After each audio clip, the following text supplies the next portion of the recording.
বাবু। টাকলু বলবেন না, টাকলু বলবেন না, মুশকিল। আচ্ছা ঠিক আছে ঠিক আছে, চামচা হ্যাঁ আসুন আসুন, সবাই মিলে আমরা রিল করবো। হ্যাঁ, সবাই মিলে বিল? কিসের বিল? দেখো, বিল নয় রিল রিল করবো, র রিল রিল। জানি করেছিলাম। এলাকো মোনা, চল সবাই মিলে আমরা ভিডিও করি। একটা কথা বলবো, তোমার মাথাটা না একদম গেছে। কেন মাথাটা গেছে কেন? হাসি কাটা পাচ্ছ তোদের? তোমা আজকাল তো সবাই ভিডিও করছে, সাই ভিডিও করছে, এসি ভিডিও করছে, বাচ্চা ভিডিও করছে, বুড়ো ভিডিও করছে, আপা মার জন্য তো ভিডিও করছে। তাহলে কোনো অসুবিধা নেই, কিন্তু মা এটা বলো কোন গানের ভিতরে এই ভিডিওটা বানাবো? আচ্ছা কোন গানে বলে?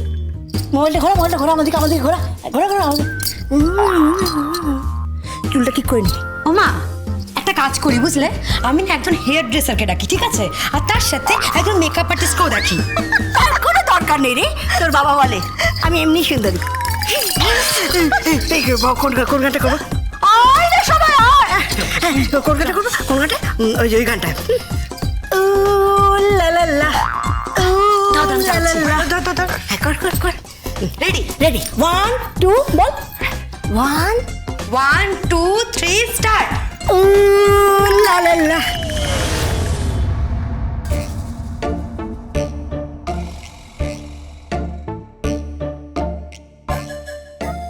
মেম সাহেব, আপনার জন্য কফি এনেছি।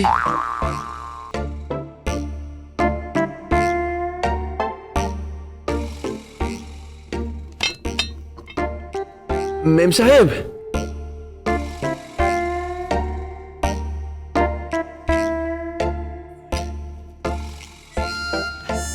মেম সাহেব,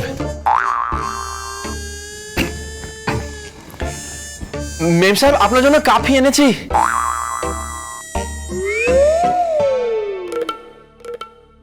মেম সাহেব, কে? আমি ও তুমি? কি ব্যাপার? আগে এই দেখুন, আপনার জন্য কফি নিয়ে এসেছি। কি কাপি? কফি?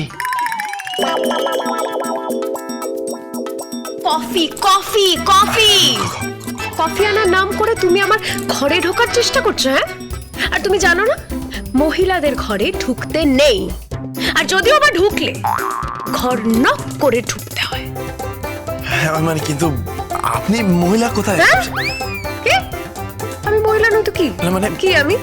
আপনি তো আমার স্ত্রী। একদম স্ত্রী ফ্রি বলবে না, হ্যাঁ? কোনো স্ত্রী নই আমি। একদম কোনো অধিকার দেখানোর চেষ্টা করবে না তুমি। যাও তো এখান থেকে, প্লিজ চলে যাও এখান থেকে। আর হ্যাঁ, ভবিষ্যতে আমার ঘরে ঢুকলে দরজা নক করে ঢুকবে, ফাইন?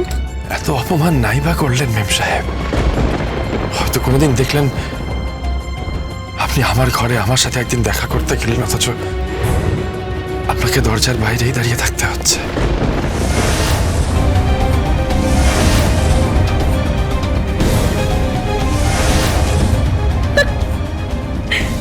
সেদিনটা কখনো আসবে না গঙ্গারাম। মেম সাহেব, কার ভাগ্যে কি আছে সেটা কে বলতে পারে বলুন? আমি যে আপনার কাছে শুধু লাথি ঝাঁটা খেয়ে পড়ে রয়েছি, কেন পড়ে রয়েছি আপনি তো কিছুই বুঝে উঠতে পারছেন না। কি বুঝতে পারছেন আমি? হ্যাঁ, কি? কিছু না, বাদ দিন। বলছি যে শুনুন না মেম সাহেব, আপনাকে কিছু টাকা দেবো, আপনি রেখে দেবেন। হ্যাঁ। কিসের টাকা? মানে আসলে সেই ছেলেবেলা থেকে দেখে আসছি, আমার বাবা ব্যান্ড বাজিয়ে টাকা উপার্জন করলে সেই টাকাগুলো আমার মাকে রাখতে দিত আর কি। তো আপনি তো আমার স্ত্রী তাই না? তাই আমার এক মিনিট ম্যাম সাহেব, এক মিনিট।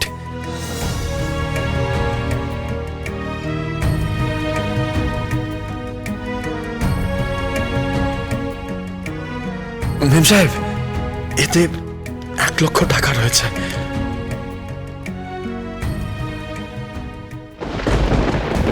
টাকা দেখাচ্ছ? তুমি আমাকে টাকা দেখাচ্ছ? তুমি জানো আমার বাবা কোটিপতি, কোটিপতি আমার বাবা। আর আমি যাকে ভালোবাসি, Sammy, he is a superstar. Superstar. ওর আর্নিং কি তুমি জানো? থাক, জানার দরকার নেই, তুমি ভাবতেও পারবে না। তুমি জানো ওর কটা ইম্পোর্টেড কার আছে? মেম সাহেব,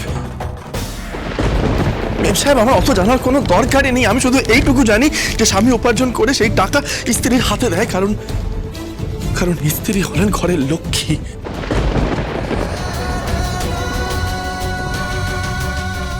তাই আমি ভেবেছিলাম টাকাগুলো আপনাকে রাখতে বলবো, ভেবেছিলাম আপনি খুশি হবেন।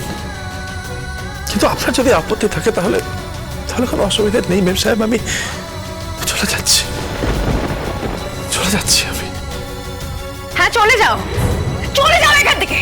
আর ভেবো না তুমি কখনো স্যামি হয়ে উঠতে পারবে।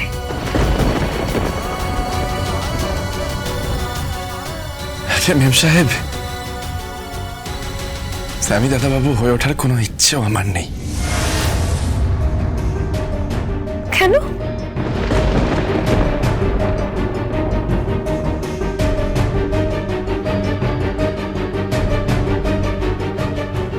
কারণ আমি কারোর ঘর ভাঙবো না মেম সাহেব।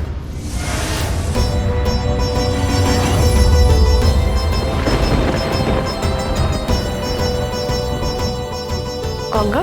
হ্যাঁ মেম সাহেব, উনি তো ঘর ভাঙছেন, আমার ঘর ভাঙছেন উনি।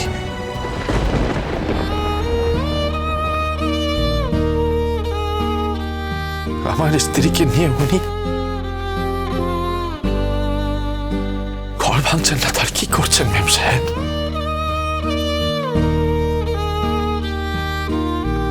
এই ঘর ভাঙার শব্দ না শোনা যায় না মেম সাহেব, জানেন,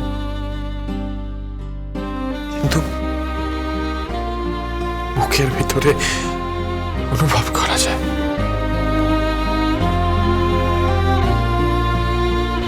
আমি ঘর করতে চাই মেম সাহেব, ভাঙতে চাই না। তাই বলছি, স্বামী দাদাবাবু হয়ে ওঠার বিন্দু মাত্র ইচ্ছে আমার নেই।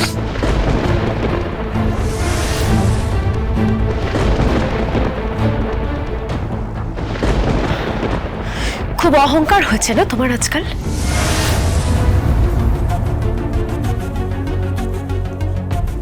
অহংকার?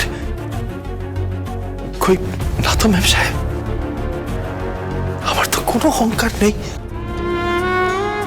আমি তো সাধারণ তৃণসম একজন মানুষ। আমার বাবা বলতো, গঙ্গা, বিনয় হচ্ছে আসল অহংকার। শুধু শুধু অহংকার করতে নেই। আমি চিরটাকাল তৃণর মতোই থাকতে চাই মেম সাহেব। তৃণ কি? তৃণ মানে কি? আগে তৃণ মানে ঘাস, দুবা ঘাস, ওইগুলো কি তৃণ বলে আর কি। ও মেম সাহেব, আপনাকে একটা কথা বলতে পারি? কি? না মানে তখন মুখ দিয়ে কথাটা বেরিয়ে গিয়েছিল, তবু একটাবার ভেবে দেখবেন ম্যাম সাহেব। কোনোদিন এমন যেন না হয় যে আমি ঘরে বসে আছি, আপনি আমার সঙ্গে দেখা করতে এসেছেন, অথচ আপনি ঘরে ঢুকতেই পারছেন না।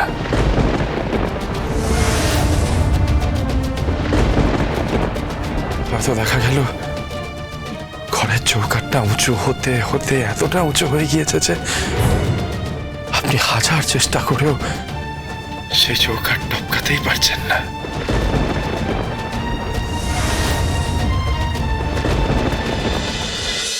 গঙ্গারাম, গঙ্গারাম।